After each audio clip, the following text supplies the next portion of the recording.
And now, the Lowe Post. Welcome to an impromptu, non-finals related edition of the Lowe Post podcast, where Baxter Holmes finally dropped the story that the whole NBA has been waiting for with bated breath, whatever bated breath actually is. And I can think of no better person to talk to about that story than Baxter Holmes. How are you doing, sir? I'm doing well, man. I'm glad that it's out. To put it mildly. So I would imagine so. So you're still in Los Angeles right now as we talk. You haven't been blackballed from the city quite yet, which is good. So I want to go inside the making of the story. Like I've talked about, like I've had Dave McMenamin on. We've talked about like Lakers dysfunction for a long time. So here's how I heard about this story. This is how clueless I am about anything that's going on inside ESPN. I'm so in my own little bubble. I was out to drinks with a source in Anonymous City X, like maybe 2 weeks before the playoffs, so late March, early April. And this person works for a team that is not the Lakers and said, hey, what is this Baxter Holmes story that everyone's talking about? And I was like, what? It's like, yeah, Baxter, I don't even think this person knows you. Baxter has this big Lakers, like, expose coming out, like, well, what is it? What's in it? I'm like, this is the first I've heard of it, man. You work for one of 29 other teams and you're telling me what's happening at ESPN. So that's early April. It is now May 29th. The story came out on May 28th. Clearly you have been working on this for a very, very long time. In the interim of me having that conversation and May 28th, Magic Johnson resigns. Luke Walton is at least semi-fired. Luke Walton is hired by the Sacramento Kings. Luke Walton is the subject of a sexual harassment investigation. Am I missing anything?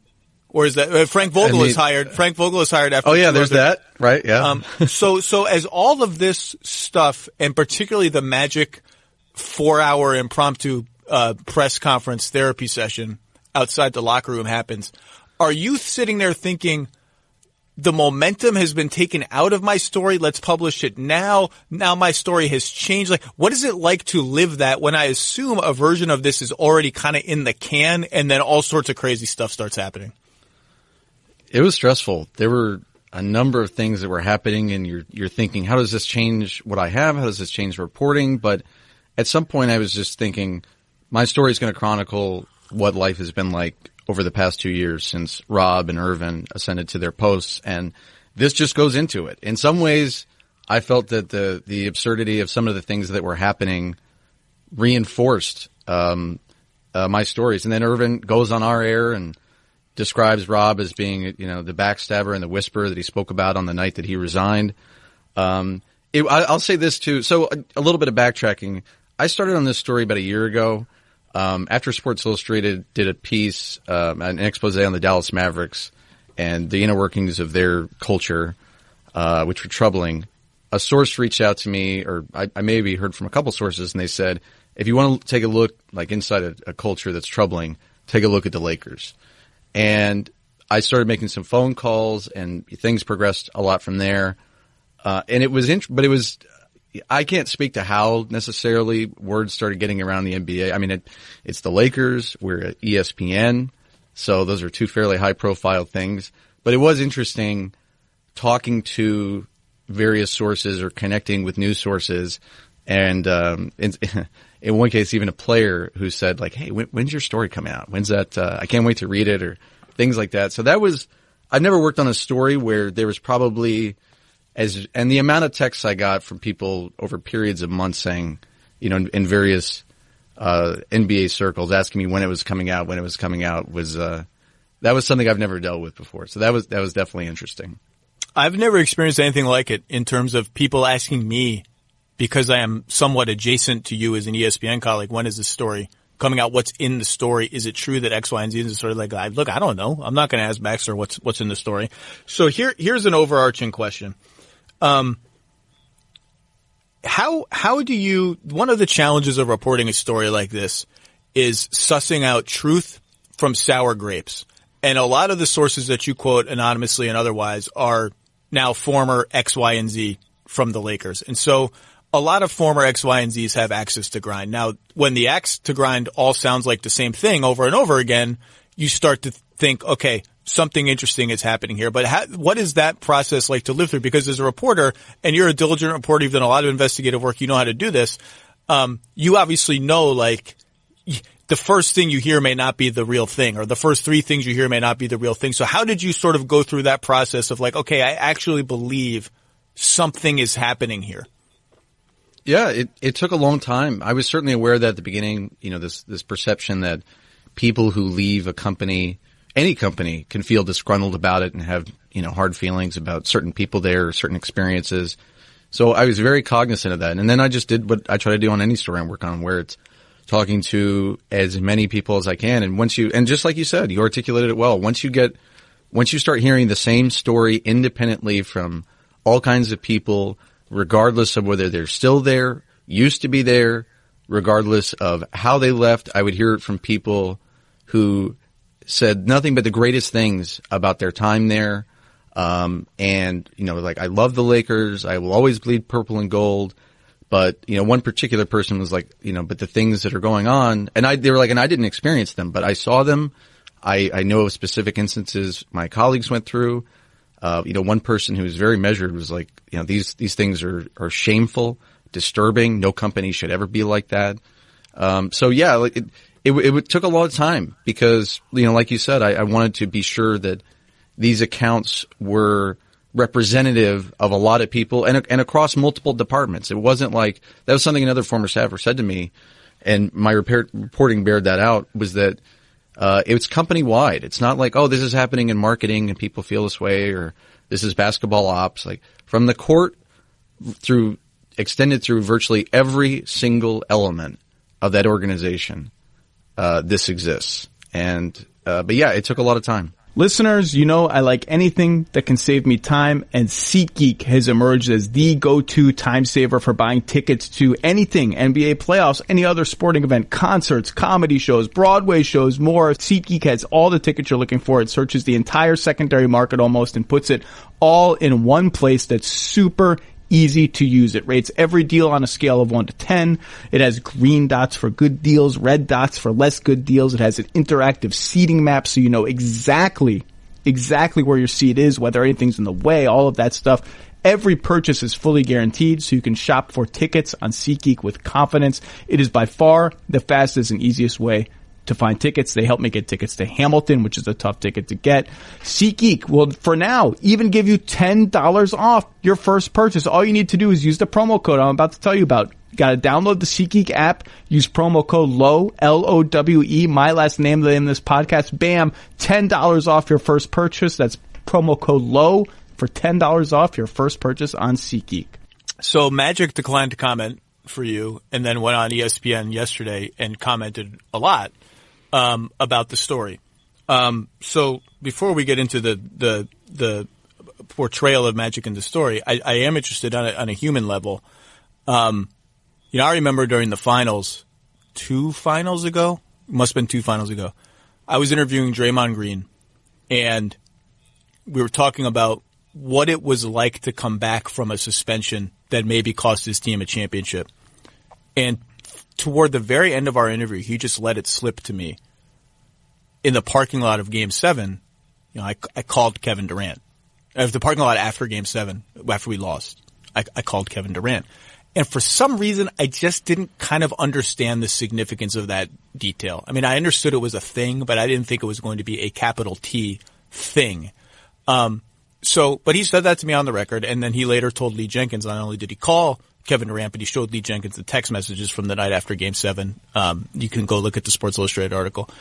3 days later, at shoot-around, Durant, and the finals are tricky, and you can't it's very hard to go get Kevin Durant and say, and do this, but you need to get stuff out. So it comes out. Kevin Durant then says at shoot-around 3 days later, oh, Draymond never called me. Who said that? What's the anonymous report? So first of all, it's Draymond. It's not anonymous. And then for 24 hours, I'm at the center of a storm that I really do not want to be a part of. It's not fun. And you got to live that on a much larger level yesterday and on your own network. So what was that like just as a human level? How many texts did you get? Did you just want to go take a nap for 4 hours, or do you lean into it and say, hey, put me on the show with Magic. I'm right here. I'm ready to go. It was a long day, and I couldn't tell you how many messages I got, or phone calls, emails. I don't know how many TV hits or radio interviews I did yesterday. It was a lot. I basically stated, I think up from like, I didn't sleep the night before because I just had a lot on my mind, and then it was the car wash that we do. But, yeah, I mean, he was in the same building that I was in. I was on a different floor and, was watching what he said. And, then I had to do interviews about my response to him and his comments about never being in an HR person's office, HR director's office. What was your what was your response? Yeah, to that? So great question. So when he was talking, here was my first thought. I actually thought about something that wasn't in the story, and it was something that a staffer told me about the day that Irvin was hired. And the staffer said, "I thought that the building would have to burn down for him to lose his job." And it was representative of what many people would say was the power, stature, and deep connections that Irvin had to the Lakers and to Jeannie. And as he would display instances of confrontational behavior, a demonstrative, in these interactions with employees, they would say this. They're like, "I can't stand up to this guy. He's Irvin Johnson, and this is the Lakers. Who am I?" And they would describe being powerless, and more to the point, they would also talk about how they did not feel comfortable going to HR with these particular complaints about his behavior, which is indicative. We see this all the time in stories about, a toxic workplace or a hostile workplace. There's always that paragraph. People did not feel comfortable going to HR to raise issues. People would say to me it was because they feared reprisal. They didn't believe HR would stand up to Magic. They didn't believe that anything would happen and the repercussions would just fall on them. They were afraid, et cetera, et cetera. So he could say that there have been no complaints filed against him. He's never been in that office. But I was thinking back to particular comments that staffers have, raised to me about, being fearful of him. And there were a lot of comments on that regard that obviously didn't, they were somewhere in the piece and plenty did not make it. Do you believe that he is, or was now, I guess, I don't know what the right word was, tyrannical, abusive, frightening. Do you believe that? Because you have people in your story who say it, who use those words. And you have the story of the woman who messed up the car service and is berated. And obviously the confrontation with Luke Walton early in the season was well publicized. That was a hard one for me personally to ask myself, can I come to the conclusion that he was an abusive or tyrannical manager? And I say this like some people have really some managers have really high standards, and it's across lots of industries. You talk to people like you go work at a law firm, you mess up once or twice, you're in trouble, or a Wall Street bank or something like and as a human being, when you're in the heat of a moment, like that, maybe that car ride for a draft prospect was a big deal. I don't know, maybe it wasn't, but I remember I had a podcast I was supposed to have with an NBA coach on the road. And because of a miscommunication, no matter how carefully I tried to plan it, the person who was going to produce it didn't show up. And there was, and I actually said the words man, this can't happen. This is a coach who took an hour out of his day to come talk to me. And we set it all up. You can't, this is you gotta have a zero tolerance policy for this stuff happening.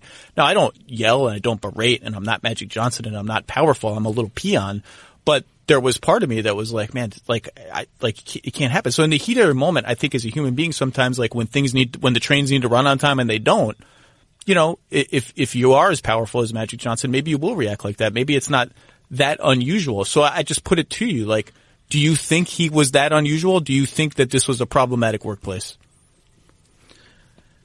Based on my reporting, I would say yes. There were tons of people who would describe, I don't want to say tons. I talked to more than 24 people in and around the organization and close to the team.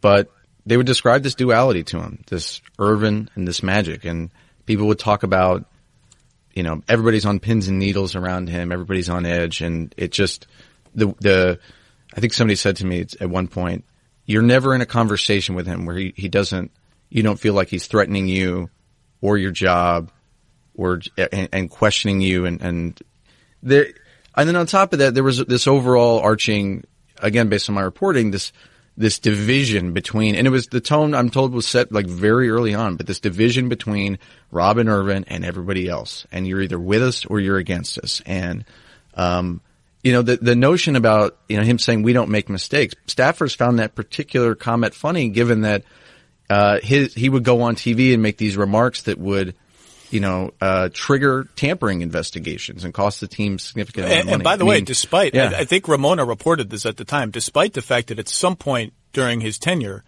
Jeannie Buss herself, I believe, called an organizational-wide meeting that trickled all the way down to the assistant coaches and the trainers, and I heard about it at the time, where they were given the full riot act about, here are all the things that constitute tampering. Do not do them. And like people in the organization who aren't even really in a position to tamper had to be at that meeting. Like it wasn't as if the Lakers didn't address in a very serious way the idea that they shouldn't be tampering. Exactly. So people would talk about that, but and there are other interactions with staffers that were described to me as berating that didn't make the story. I also heard from people yesterday who had interacted with him. I won't go too deep into this, but they just said that dual side to him is very real. And, there would be silence after that. So I feel I'm pretty solid ground about my reporting there. It is interesting because there is an old school kind of element to it. Like I remember when this is really a deep cut, but I was interning at the NFL when I was in college. And the NFL, I didn't know about that. Wow. It was it didn't go well for me. And they had a very, very senior person under, I believe Tagliabue was the commissioner then. They had a very senior person under Tagliabue. And I made a mistake doing some stupid filing work for that person. And I don't know how it got, this is like 20 years ago. I don't remember how I pointed it out, but I thought this will just be a moment where I can laugh it off and me and this very important person can form a little bit of a bond and then maybe I can make a lasting relationship out of this and get to know him and go out to lunch, whatever. And he just yelled at me in a way that I had never been yelled at before. And I was like, well, I guess this is sort of part of the, like when you get to the level of the NFL, like this is what it is. Like the standard is perfection and I should be prepared as a 19-year-old kid to be yelled at by an older, scary man. And I just think that there is sort of an old school managerial element that is, if deployed by a certain like level of power, and toward a certain person can be really sort of hurtful and dangerous. And it's hard to separate that from abuse to me. You know what I mean? Does that make any sense? Yeah. And so I want to bring up something that you, cause I was thinking about this yesterday, this notion of old school. The way, first of all, that NBA teams are run obviously has changed a lot over, with all the technological change. Like it's just changed a lot from like, say, the 1980s when Magic played. And especially in recent years, the way that we look at the workplace and how things were done and have been done, for a long period of time. You look at I know you're a fan of the show Mad Men. I am too. A workplace like that, would not fly at all that's a whole different. Now you can right. No, I'm just saying. Yeah, but the concept of how a workplace and conduct by employees has been put under an especially bright light in recent years, and in the NBA, the concept even of mental health and of just treatment of people and stress, anxiety, what people go through. Jackie McMullen brought a lot of that to light. In her series. So I've been thinking about some of these things that have been marinating over the last 24 hours in that the conversation of where it's at today versus where, something might have been however many years ago, and this notion of old school and, with respect to like managing people and certain people could say, well, you get to toughen up, you rub some dirt on it, you deal with it, you do this and that. And it's hard. That is the hardest issue of your story to me is maybe there's a racial element to it. The guy who yelled at me at the NFL was white, Magic Johnson is black, and maybe there's a gender element to it of a powerful man yelling at a woman that I just won't understand and can't relate to on some fundamental level. I mean, all of those variables are at play. And by the way, similarly, I think race informs a little bit about how Rich Paul is covered. And I don't know how you feel about that, but like, I think Rich Paul, I'm almost starting to feel a little bad for Rich Paul, despite the fact that he's a multimillionaire and sits courtside and has a wonderful life. I've had agents come to me and complain that coaches are ruining like players who just aren't very good. Like, oh, my backup point guard on this team is being sabotaged by this coach and this and that. Like, and I'm willing, like, by virtue of representing LeBron, he's just in a totally different ballgame. LeBron is maybe the most powerful figure in the entire NBA outside of Adam Silver. So Rich by his very nature and is in a different place. And so every bit of, you talk about how he's sort of, lobbying for Luke Walton to be fired or whatever. Every time he does that, it's just magnified, and it's the Lakers, so it's triply magnified. But I feel like he's become more of a public figure than other agents who do similar things. And the reasons behind that are some obvious, like LeBron and the Lakers, and some I think make me a little bit worry a little bit more. I don't know. What did you come away thinking of Rich after reporting on this? Well, first of all, he works very hard on behalf of his clients. But I think nuance is required about the Lakers and the access that they would allow agents, prior to the current or the regime of Pelinka and Johnson. And it wasn't very much. Some people even thought they were behind the times. And that's the thing. Like, they got hammered. Mitch Kupchak got hammered for not tampering, for not making any calls before 12:01 on July 1st. And not having a relationship with agents. And now the other guys are getting hammered for going too far in the other extreme. And maybe that's just the reality. Like being really good at your job is finding the proper middle ground, and neither side was able to find it, right? Like, maybe it's that simple. Maybe both sides really are wrong.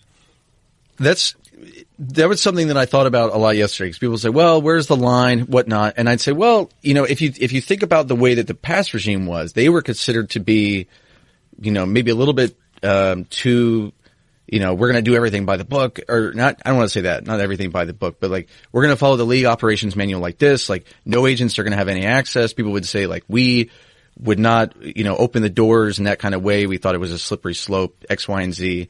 And then they would argue, and then the current regime would say, well, we need to be more in the modern NBA. And then, people close to them and throughout the organization would say, okay, we did that. But in these instances, we went too far, and it created this notion in the franchise that the franchise itself wasn't in control, that we had allowed ourselves, through the opening of these doors to be co-opted by a particular agency. And so it's like you said, I think finding a middle ground where everybody can operate comfortably, and there's a feeling that some people, it's like, okay, we have our say, and these other people have their say, and we're moving in the same direction. And I feel very comfortable saying that I don't think that people in the organization felt that way at all. Maybe you can't answer this question because it cuts too close to your reporting. Did you get to ask Rob Pelinka about the Heath Ledger story? Rob declined multiple requests to be interviewed for this story. It's a particular anecdote, among many other things, that I would love to talk to him about. But And so that story obviously got a lot of attention yesterday. Here's what I want to say about it. People in and around the organization, first of all, there's video footage of it online. So I completely missed that. I missed when The Ringer and my friend Jason Concepcion at the NBA Desktop talked about that. I don't know if it was the time of year. I just completely missed it. I remember hearing about it, I think on the day it came out. I'm trying to remember if I was still our ESPN's Lakers beat reporter then. I don't think so, but I heard about it. And I remember seeing the video and, thinking like, pretty sure Heath Ledger was dead when that movie came out. But here's why that story matters in and around the organization.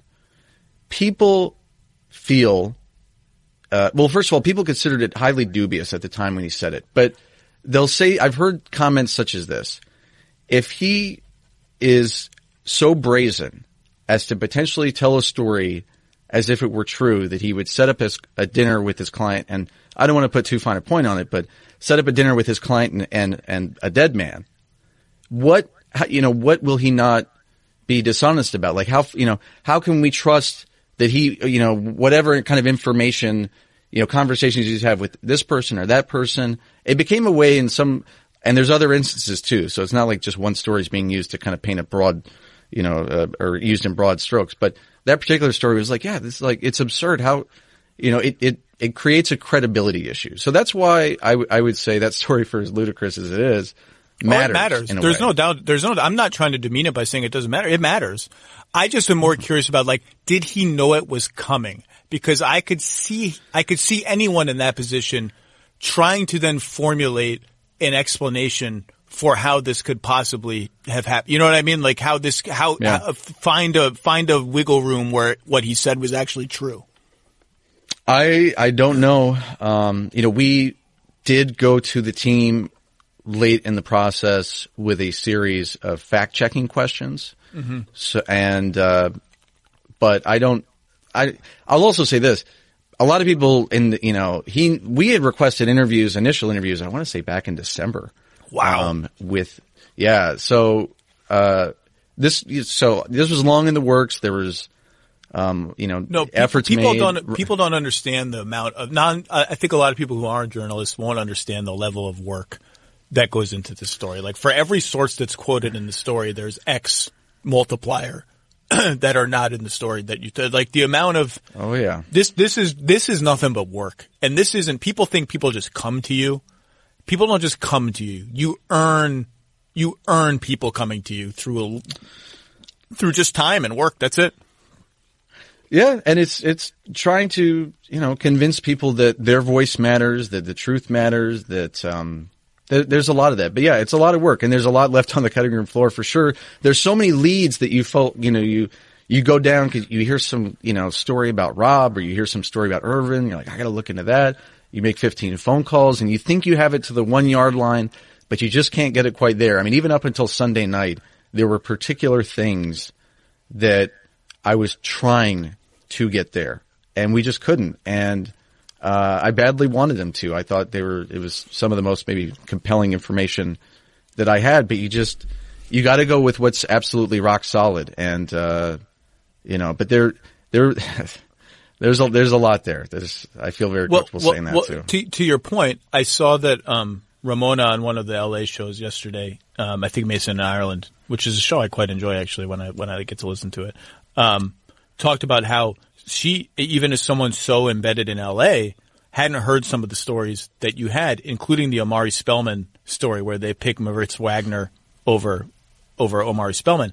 Now, to your point, I had heard that story, and I had heard it months ago, and it's just like I just filed it under it in a big pile of like stuff that to actually get that. So you can't just write a story. There's no news story that's like the Lakers almost drafted Omari Spellman. Like, that's not a story. It has to be embedded in a larger story like this for it to matter. It's too irrelevant of a detail to matter as a standalone thing. But so I'd have to. It's like there are many details. I just don't have. I don't have the time or the resources to write a big Lakers story where this would work, or whatever story. And B, just that detail, the way I had heard it, for me to actually get it in a publishable form is going to take so many conversations and negotiations and more digging. That's like, I got 10 things I like and don't like, and then a podcast is like, it's just one of those things that you hear, you file it away for your own information. Like, you don't do anything with it because the circumstances aren't right. And you did something with it. I believe it's true. I had heard the story before. And so I've said this before, talking about this, like this now a third of a year, a trimester of Lakers dysfunction stories. When I read your story, if I'm a Lakers fan, the thing that I most care about, the detail I most care about, well, as a basketball fan, the detail I most care about is the two separate war rooms. Because that's the thing I've been harping on every time I address this on a podcast, is that the siloing of information there and the decisions that are made without the right people being talked to or consulted, that's how you lose as a basketball franchise. Some of the other stuff is connected to that for sure, because no decision-making process exists on an island. It's all part of a broader organizational culture. But to me, that's the end product that if I'm a fan, all I care about is what is going to make this team make better decisions to help them win. That's the kind of stuff that A, is true, and B, that really makes me worried. Yeah. I heard many instances of that particular thing, of people and people close to those people describing, we don't trust the decision-making process. We feel like these are unilateral managers. We don't know who they're going to say things. I thought it was telling that people in the organization, I think it was mentioned this in the Spellman anecdote, that Rob will go and say to people, we're making this decision and it's because of this player wants it, or it's this agent wants it. And people have become so distrustful of him that they will literally go back to that player or to that agent and say, hey, did this conversation ever actually happen? Did you say these things that Rob said you said? What was the context here? And I thought that was interesting. They like fact checking the reasoning behind it. But people, the people not being on the same page, this uncertainty about how decisions are made, what information are we using? Is this information credible? Are we even consulting with people in our organization who have firsthand experience with maybe this particular player? That all, it creates a rat's nest of issues with respect to team building. And, the free agency, drafts, trades, all of it. Can you shed any light on the relationship between Linda Rambis and Rob Pelinka? That is one I went down pretty far. And I went back to when Rob was introduced. He said this really long, flowery thing about Linda Rambis. And I remember being there that day and I was looking at my transcript and I asked quite a bit of people. I was like, why is Linda so loyal to Rob? Why is Rob so loyal to Linda? And people in the organization and around the organization and who've, deeply familiar with the Lakers were like, I'm not sure. I really don't know, but it's weird. And, that's, and because of it, we think Rob is untouchable because of how much power Linda wields and how close she is to Jeannie. I would love an answer to that. I know people in the organization would love an answer to it, but there's some reason why Linda is deeply, deeply loyal to Rob, and given who she is and the power she has, people there believe that gives him, I don't want to say invincibility, but something in that realm. Do you think Luke Walton wanted to keep coaching the Lakers or would have kept coaching the Lakers? That's a great question. Personally, I don't believe so. The sense I got from sources was that he knew he was likely going to be fired, and just like a lot of people did, obviously. But here's what it says. Sources close to Walton said he wanted to make it work until the very end and was willing to stay if management wanted to keep him. But Walton also knew that departing the Lakers had to be considered too. Yeah, so that's kind of a diplomatic way of saying it. And I did have some individuals saying to me that there were conversations on the coaching staff about, if we do get retained, what are we even coming back to? Irvin's here. Rob's here. This place is dysfunctional. We don't know if we're going to get any free agents. We might get turned down again by all of them. LeBron is on the wrong side of 30. His body, we're concerned that it may be breaking down. The structure above him. How can we operate? How can we make these players better and try to be better in the West? I feel absolutely confident in saying there was a sense among the coaching staff of, let's say we even stay. What are we coming back to?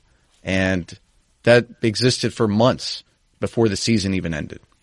Yeah, there was some disagreement in the reporting after Luke was let go about the nature of the letting go, whether it was a firing, whether it was mutual, whatever. I can't remember what the press release said. I haven't talked to Luke in a long time. Luke, for me, has gone underground, and understandably so.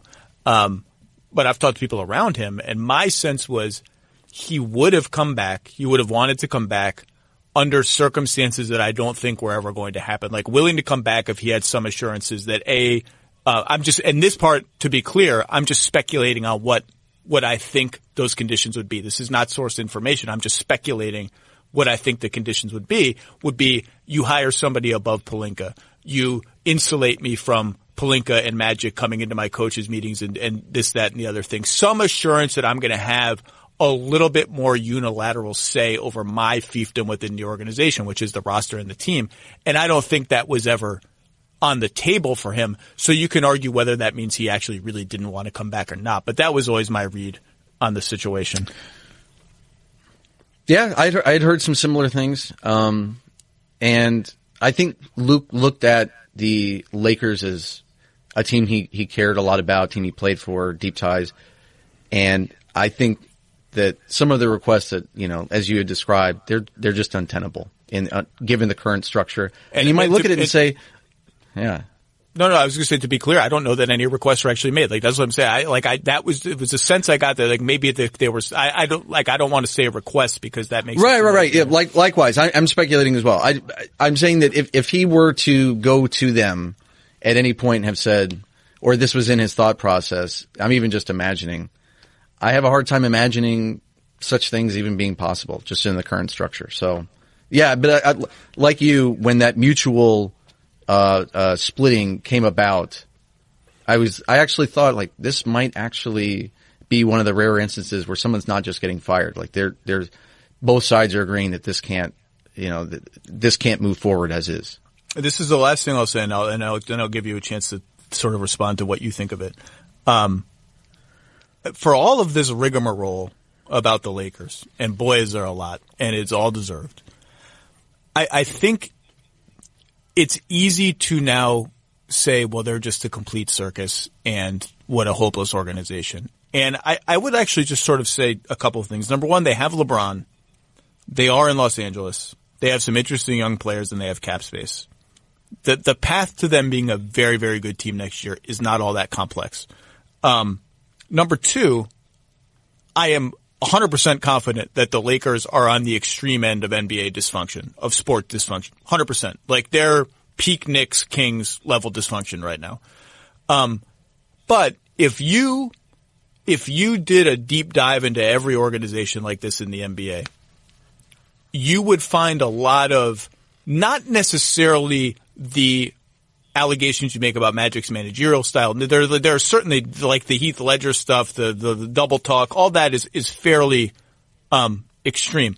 But it's not hard to find, like, a full autopsy on a lot of teams would reveal some flawed decision-making processes. Now, maybe they're not totally widespread. Like, there were a couple drafts that the communication was really bad, or this free agency signing, the communication was really poor and there was no debate about it. Like, the decision-making process, it's really, really, it actually makes you respect almost how hard it is to reach a Spursy level of where everything is so perfectly communicated and organized and all of this. Like, I'm a little wary of painting the Lakers as, like, grossly incompetent, although they kind of are. But there are other teams that have had certainly spates of, in recent years, pretty blurry and/or broken decision-making processes. Now, maybe they recover from a bad draft and change things around, or they change personnel and this and that. But it's not super duper crazy to have a decision-making process is a little off kilter. Does that make any sense?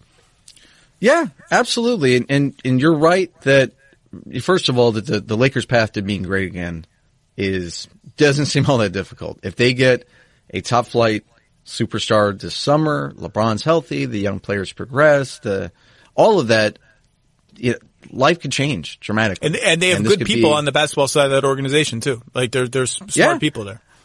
Absolutely. So it doesn't seem that hard or that complicated.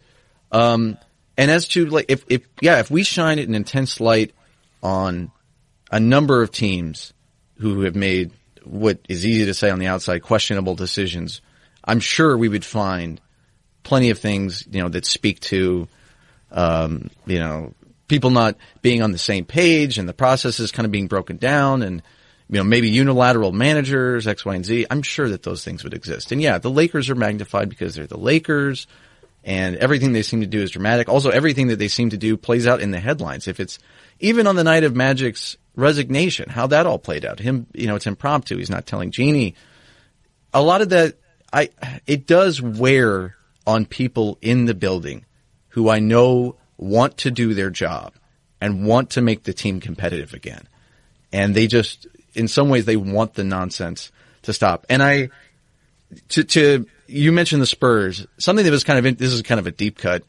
Something that was interesting for me over the last year of working on this is I'm working on several stories at once, but I was working on this story about Greg Popovich and the Spurs and, like, dinners. The dinners. The food story. So how the kind of the art of the team dinner and how the Spurs have perfected it. And there were days where I would be on the phone with people in and around the Spurs organization, close to the Spurs, and they would be talking about how much the Spurs, it's about like treating people as people, not just as employees, but as people, and collaboration and coming together at the table, everybody sharing ideas.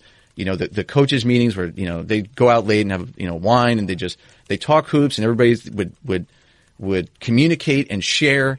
And then later, on those same days, and what that environment created, right? But then later on some of those same days, I would be on the phone with staffers or people close to staffers, and they would describe almost the exact opposite thing, of feeling like they were on an island. They weren't sure, you know, what kind of information was being shared. They didn't feel that it was collaborative at all. They felt like the people above them were unilateral managers. And so the dichotomy of those two things was really striking. And one of the things that reminded me was that at the end of the day, these organizations are just walls. It doesn't matter. Their location matters. Their, you know, the prestige, the history, all of these things matter on some degree. But at the end of the day, they're walls. People come into the walls. And what kind of workplace is it? Do people feel like their ideas are valued, like they can do their best work? Like it's a conducive environment to people working together in a central direction towards, you know, making the right decision and being better and all of that. And some of those, they're basic things to any business and company. And so many of those simple things, I feel comfortable in saying, just weren't happening and haven't been happening with the Lakers. And if they get some of those things right, they have so many advantages. They have, I mean, it's LA. It's the brand that they have, the history. People want to be here. So if people were saying this to me, yesterday, they're like, if the Lakers can just do some of these simple things correctly and get out of their own way and hire people that are competent for their positions, not because they're part of the Lakers family, but like they're competent and credible and they're the right person for the job, then they will be fine.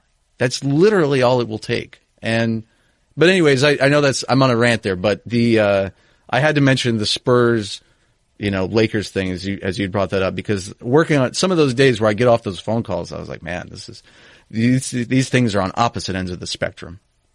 Well, it'll be very interesting to see where the Lakers go from here. I told you I would keep you half an hour. We've run a little long. I'm sorry about that. But Baxter Holmes, everyone has read the piece, but if you haven't, it's still probably leading ESPN.com, and the amount of work that went into it and the amount of shrapnel you're going to have to take when you write a piece like this. I mean, this is it's stomach churning work. Read it at ESPN.com. And Baxter, I guess I'll see you next time I'm in LA, my friend. Absolutely, man. Thanks for having me.